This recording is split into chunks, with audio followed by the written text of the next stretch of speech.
I believe the beginning of excuses is the beginning of failure.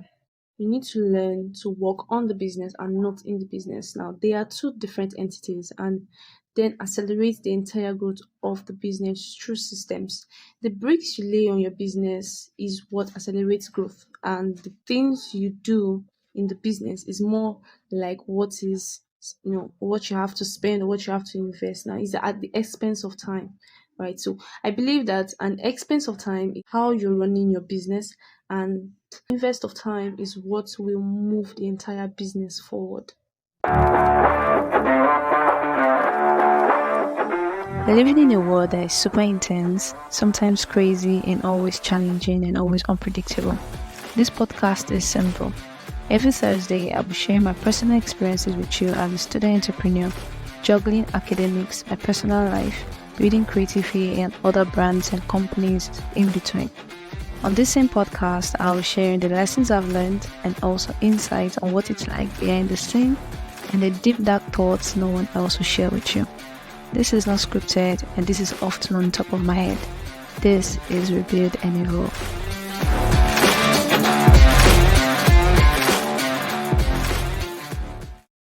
Welcome to today's episode, family. But before we move in, I wanted to say thank you to those that have made this podcast worthwhile. Like, you guys are the real MVPs. Thank you for rating the show. Thank you for reviewing. Thank you for the comments. Thank you for the questions, most especially. Like, I love the fact that I get DMs on my social platforms regarding the podcast and some things I've said, and people dropping in and dropping questions, and it opens a different perspective to how things go or how they see things, and I'm able to learn from their own experiences. And it's been a fun ride so far. Thank you so much. And I think I got a question from a friend, and that's actually inspired today's episode. What are my highest ROI habits? What are the things that I do that's propelled me for success faster, has brought in more experiences, and I've been able to use experiences the best way I can into building myself and working on my business, right? And that's that is a different concept, or that is a very special concept rather, that I would like to talk about. Now, this podcast has been focused so far on growth as an individual or as a business owner, but sooner or later I'll be diving into the area of the world of marketing and sales, which is something gradual, and I think I'll dedicate maybe a season to that. I don't know how I'm going to go about that. So, but before I move in, I wanted to say that there's something big coming up soon, and I don't want you to miss out on it. Maybe I would be dropping or maybe working on a Q&A section on this podcast soon. If you have questions that you want me to address, do well to send your questions. I'm active on LinkedIn as Faith Omobode, and I'm active on Instagram as Faith Omobode _. So if you do have the questions, do well to share. And if you would like to connect with me on WhatsApp, why not just send a DM to any of my platforms, and see you there. Now, back to today's episode. What are my highest ROI habits? And for those of us that don't know what ROI means, this is my return on investment. These habits are what have given me the most returns on what I do, right? So without further ado, let's dive in. Now, the first on my list is waking up early. Now, I don't know. I'm a fan for waking up early. I don't know what I would do if I don't, because I believe 24 hours in a day is no longer enough. Most of the times we are busy with our 9 to 5. As a student, I have classes, I have to run errands. Now, it's now more crazier than ever that even if I feel like I have the time, at the same time I don't. So now, what does waking up early do to me? It does a lot of things. Now, the whole essence of waking up early is to have a consistent bedtime. As Nigerians, it's hard, right? I have to deal with what to eat, what to do, assignments, reading, and all of that, etc., etc. Now, the thing about it is consistent bedtime, including your weekends, is very essential. Like, if you have a consistent time at which you sleep, you should also have a consistent time at which you wake up. And this should not just be during the weekdays, also at weekends. Weekends is when you have more time to rest, right? But instead of that, you should also have, because I believe this routine does a thing to you. It's always good to have a morning routine. It's really, really good. But at times, I see tell people it's not about having morning routines, it's for you to have a money, MONEY, money routine. Yeah, we'll dive into that some other time. But the whole essence of this is when you have a specific time at which you sleep and at which you wake up, it speeds you up faster, it propels you faster. Now, as a student, I have to deal with having to read all night, which makes it hard for me to deal with the routine. So, here's what I do. I sleep as early as 9 p.m. and wake up by 11 p.m. Now, that's 2 hours of sleep. Normally, like on a normal day, when I get to sleep early, I'm awake by 2 a.m. This is an habit that I've been able to build over time since my days of secondary school. Like, I don't really need an alarm to wake me up. So even if I'm extremely tired, once it is 2 a.m., my body kicks up. My body is active. It's a good thing. Most times it is. But having to change that routine because I need to ensure that I'm having enough sleep, enough rest, so I can be active during the day, working on, doing a lot of things.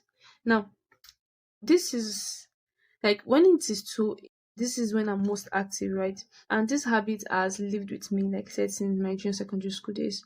So I really don't know. I'm kind of used to it. And majorly when I have more time to spend with clients, work, tasks, or my personal growth, waking up by 5 a.m. is a necessity. Now, the deal here, I had to learn to control my space. I believe that as entrepreneurs or small business owners or students, right, or as versatile individuals, we are not always organized. Something comes in. Something definitely comes in. You can't escape whatever issue that may arise or whatever situation that might arise. So instead of having to deal with that and waste your time having to wake up early, you're able to kickstart your day, work on your business, work on the things that matter to you, that will give you the most return, right? Strategy or planning, all those things. It's not as if they are not essential, but that is you working in your business. Working on your business is what's going to generate more income, right? So focusing on that aspect, or just say generally, life generally, there are going to be issues. Issues are bound to arise. And most of those times, it could be your car breaking down. When your car breaks down, you spend an entire day at the repair shop, at the mechanic's shop, right? Getting it fixed, right? So during those times, they were not planned, but time has been wasted. The time you've lost there can never be gotten back. So what do you do? What do you do? That's why you need to ensure that the most important things that you need to do needs to be worked upon in the early hours of the morning. So during those times, I can be able to sit down to read a book, maybe a chapter, or maybe spend at least 30 minutes on reading a book or digesting the word of God, or set my praise on, checking on tasks from clients, work on assignments, or keep create a checklist for what I need to do during the day. Making sure that all things are in check. Now, like I said something, we are not always organized, and this is where you need to learn to control your space. Your attention matters. What you give your attention to matters. So we are so prone to reactivity that is why we are so ready to solve problems. Now, having a co-founder, he taught me the importance of setting your GSD, which I call the get shit done list. This is my to-do list for the day. So before I get to bed, right, I set this list down to tell me what pending tasks I wasn't able to do the previous day and which I need to do, and set a deadline for it. Now, he created a portal. Like, there's this tax portal that he created, where you can set in whatever tasks you need to do, and it's at one side of it's cropped one side of my PC or when I'm using my phone. So it's actually easy to access. So whenever I get a task done, I know how to put this task, I know how to grade this particular task. So maybe let's say for instance I have 5 tasks in a day. I'm able to suggest if it's urgent, I set a deadline for it. So that way I keep myself accountable to making sure that it is done, right? So if it's not, maybe I have a time frame of 2 weeks to get that particular shit done. I know that I need to keep that aside and focus on what's more important. So that way, I know that I'm doing something that is more essential. Not that those things are not essential to keep whatever I'm doing, keep things going, right? But still, I need to ensure that whatever is important needs to be done. Kind of person that I hate going against my deadlines. So if I have a deadline, I need to stick to it. That is me being accountable to myself. So now, waking up early as 5 a.m. allows me to get most of all my self work done in the morning and still have few time to push, the big projects that drive big impacts on business or my business rather. So now most of the time I do run creative fee alone and it can be quite exhausting and it's all a learning process for me. So it's a business. So possibly when I'm done with schoolwork, I'll have more time see to get no see to help run things, right? The truth about this is that situations arise and you'll be present for them and you need to fix them. This situation shouldn't give you an excuse to why you didn't work on your business, right? Even if you are a 9 to 5, the same thing can be done. You need to dedicate the early hours of your morning, at least dedicate at least 1 hour before you go to bed to work on your startup idea. Like if you have a business idea, you need to ensure that you're dedicating at least an hour or two into making sure that that is going to be successful. Now, the beginning of excuses is the beginning of failure. It took me about a year to see that when you're too comfortable, when you're too comfortable with where you are, you begin to come up with excuses and you begin to go at war with yourself. It's not a healthy place. Not at all. So you need to learn to work on the business and not in your business. Now, there are two different entities, and this is what accelerates, the entire growth of your business. Right. So if you're focused on the business and not on the business, you they actually they help to accelerate the entire growth of your business, right? And you can be able to do that through systems, creating systems in doing that. Now, the brick you lay on your business is what accelerates growth, and the things you do in the business is more likely has to do with spending or investing, right? Or documenting, how much has left the business, how much is coming to the business, what needs to be done. These are things that will not actually matter. But when you are working on the important things, on how to increase your revenue, what are the things that needs to be done in order to grow from year to year, right? You set a particular system around them. That is you working on your business. But that is what, not that working in your business doesn't matter, but working on it is quite essential. Like it's the most essential thing that you can do, right? Now, the truth about it is that an expense of time is how you're running your business. An invest of your time is what will move the entire business forward. So that is why I say working on your business and working in your business, they're different entities, but they are very essential. They work hand in hand. But the truth is, an expense of your time is how you're running your business. An invest of your time is what will move the entire business forward. So now that has to do with getting shit done as early as possible. So you need to be active in the early hours of the morning to make sure that you get your day started and to make sure that the important things that you need to do in growing yourself, for instance, in growing the business is done. You don't give yourself excuses. Your situations will definitely arise.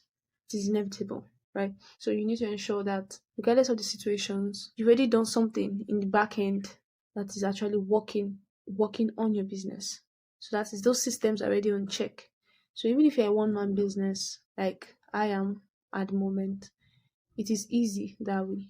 Systems are already there in place to ensure that from the lead generations to the client acquisitions phase, it's already done for you. So or you don't really have to put in much more effort. So that is me investing in my business, investing my time in my business to ensure that it moves the business forward. So now secondly, like I won't say it's an habit, but it's quite essential. This also gives the most return on investment, and it is genuinely giving without expectations. Right. I dedicate my time to ensuring that people benefit from what I do. So if I know that I have someone in need of learning a skill, I don't know, I spend my time trying to see what skill the person is willing to learn and see if I can be able to be of help.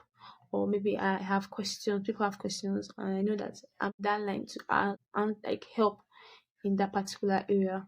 I'm willing to give a hand. Now, the thing about it is, it comes from the place of service. You don't need to be picked to serve. Service, anyone could serve, anyone can choose to serve, right? Leadership doesn't come by being appointed. If you need to be appointed in order for you to serve, that's where you get it wrong.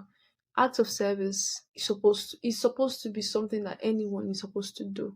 But that's why I tell people that there are no born leaders. They are actually trained. So when you train yourself into giving and not expecting a return, you save yourself heartbreak, but also knowing that you're able to build something genuine alongside, because you're going to definitely build genuine relationships with people. So the thing about it is you might have a lot of favors out there. When the time comes, when you know that you are stuck, you can ask questions, and these people that you've helped in the past are willing to give a hand because of they remember that you once helped them. This doesn't generally serve, like this is not a genuine theory, or it's just an hypothesis, right? It's not a theory yet because nobody knows how the heart of man works. But the fact that you're able to serve makes you feel like you've done your path. You've done your part in ensuring that this person isn't where he is yesterday and is now far better than he was when last you checked in or you saw the person. Now, and technically, I'm not a social media person. I don't really post on my socials like I did back then because I had to spend more time doing what I do in the back end, right? So I can't say my social network understands, but people I've worked with understand. I've actually dedicated my time to people, and I don't think I've actually brought it up that the same must be done by them. But if you want to be able to build a community that matters, give things of value for free. The fact is that it works and it keeps me going. Like I'm happy to see the joy on people's faces when I know that an information I gave out or something I shared did really help the person. There have been times friends ask for marketing or business growth advice, and I'm always happy to help because what's the point of knowing how if it's not out there to help one or two individuals in their businesses? Now, oftentimes it's taking the extra mile to connecting with individuals that might be of help in that area. What happens is that you form a better form of relationship with them and it shows that you care, right? Also, in the future, when you get stuck and you ask for help, they also return the favor. And that's the kind of ecosystem that I'm trying to build amongst entrepreneurs or amongst versatile individuals working to be 1% better. If you can help people, you'll get more back and your reputation rather becomes stronger and relationships with people become better. This is what I'm working upon, and it has brought me the highest ROI in return so far. And thirdly, jumping into a skill you're not good at with the expectations that for the first 1 month or two, you're not going to expect anything in return. But the fact that you push yourself to actually learning to do that, you begin to broaden your horizon. At first, when I started in the digital space, I started as a writer, like most of us know. I started writing, sharing my point of view around a perspective around things. Like if you go on Medium, I went on Medium a few days ago and I saw some of the things I wrote back then in 2020. Crazy, really, really crazy. And it shows how much I've developed my writing skill and now transitioned. I had to definitely have to transition into the marketing space. I learned about marketing because I needed to be able to build my writing skills and put it there. Although it wasn't for long, so I did that. I did ghostwriting for a while for some individuals, writing my journey, and before AI now took over and all of that. But even with AI in the picture, I still spend time to write my contents by myself. Right? The whole essence of this is when you have developed a craft over time, even with the constant change that comes with it, you still stand out. That's it. So now, in order for you to stand out, you need to ensure that while you are in the building phase or when you're in the learning phase rather, don't expect anything in return. I could remember when I started, for the first 1 year, I didn't get clients. Yes. But I was at it. I kept learning, I kept implementing, and I got better. So when clients finally came easier, right? To own that skill, to sell that skill. Even while I had the clients, I was still learning. I learned from my experience working with them. That showed me like I had to build my skills from just marketing, from sales and marketing into negotiation skills, soft skills. Actually, soft skills are not actually soft skills. They are most important skills, people skills, right? I was able to develop my people skills. I was able to communicate better with people. So it built my communication skills, my negotiation skills, learning how to build a team. Yeah, I learned that in that process. So during that period, I was also learning. I wasn't good my first time. I wasn't good my second time. I learned.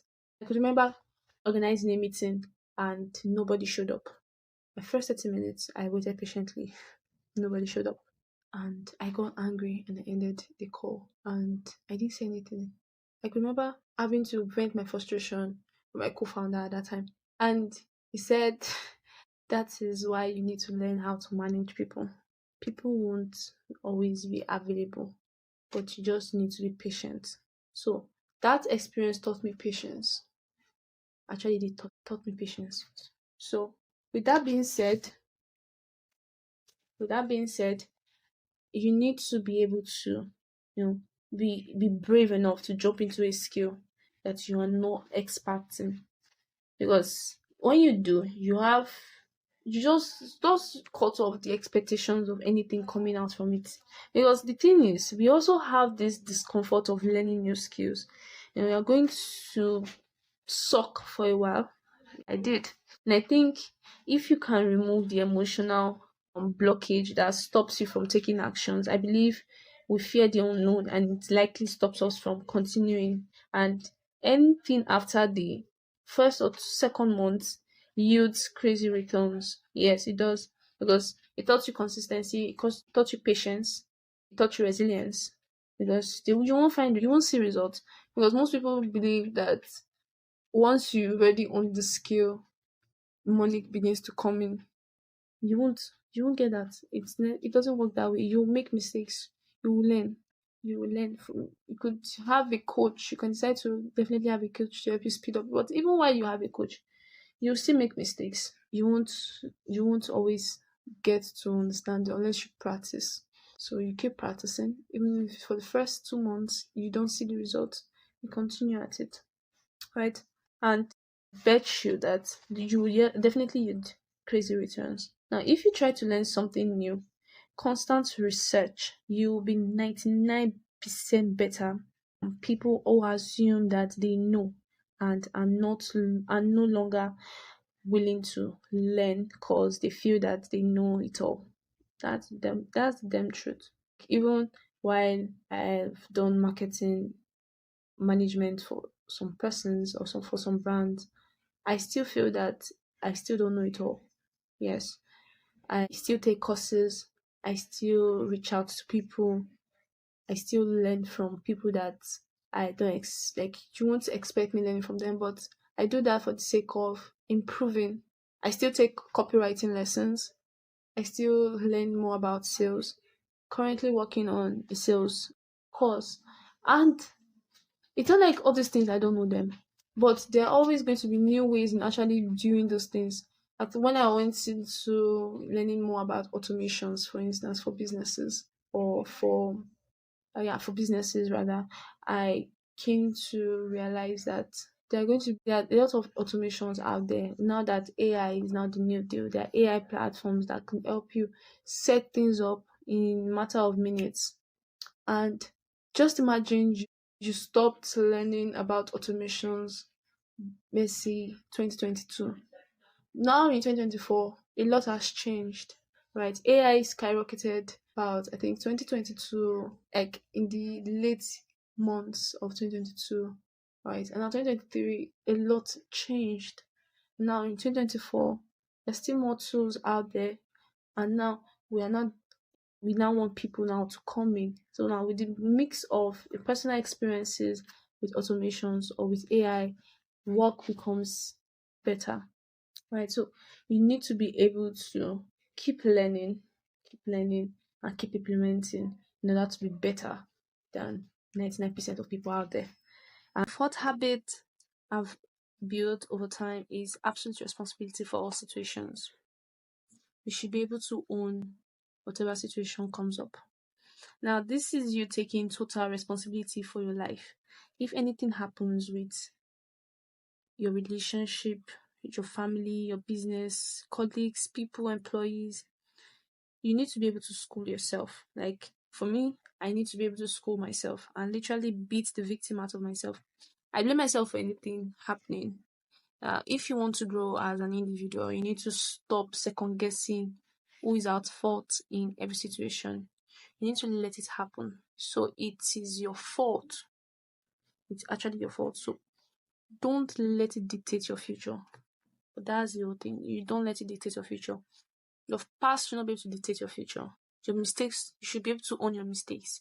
Accept that it's your mistake. Accept it has happened and move on. All of these habits that I've shared with you are things that I had to learn time and time again. I'm not perfect. I didn't get it all at once, but the essence of it is that I learned and I am still learning.